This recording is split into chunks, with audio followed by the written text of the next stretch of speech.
అనగనగా ఒకరోజు గప్పి టబ్బు దగ్గర కూర్చుని అలా అందమైన చేపల్ని చూస్తూ నేత్రానందం పొందుతూ ఉన్నా. సడన్ గా ఎందుకో ఈ అందమైన చేపలు ఈ టబ్బులో ఉండాల్సింది కాదే, లోటస్ టబ్బులో ఉంటే ఇంకా అందంగా ఉంటుందనిపించింది. కానీ మన దగ్గర లోటస్ టబ్బు లేదే.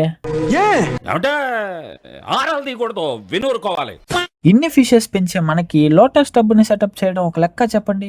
రండి స్టార్ట్ చేద్దాం. ముందుగా తామర గింజల్ని తీసుకుని చూపిస్తున్న వైపు ఇలా బాగా అరగ తీసుకోవాలి. ఇలా చేయడం వల్ల గింజలు త్వరగా మొలకెత్తుతుంది. ఇలా నీళ్ళల్లో వేసుకుని 2 రోజులకు ఒకసారి నీళ్లు మారిస్తే చాలు, వారం రోజుల లోపల మొలకెత్తుతాయి. నార్మల్ గా ఎవరికైనా ఈ టబ్బు 100 రూపాయలకే దొరికేస్తుంది. కానీ నాకు మాత్రం అమ్మ 1000 మంత్రాలు చదివిన తర్వాతే నా చేతికి వస్తుంది. అలా బురదగా ఉన్న మట్టిని నెమ్మదిగా టబ్బులో వేసుకోవాలి. ఒక్కొక్కసారి మన దరిద్రం బాగా ఉంటే అన్ని గింజలు పోయి ఒక గింజ మాత్రమే మొలకెత్తుతుంది. ఇలాగా వాడు దరిద్ర దేవత మంచి స్నేహితులు, అతనిని బాగుపరచుట బహుదుర్లభము.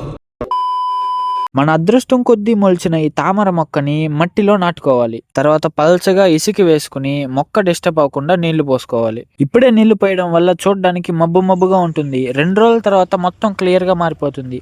అప్పుడు ఫిషెస్ ని వదులుదాం. మరి ఆ వీడియోస్ చూడాలంటే మన ఛానల్ ని సబ్స్క్రైబ్ అండ్ ఫాలో చేసుకోవాలి కదా, చేసుకోండి.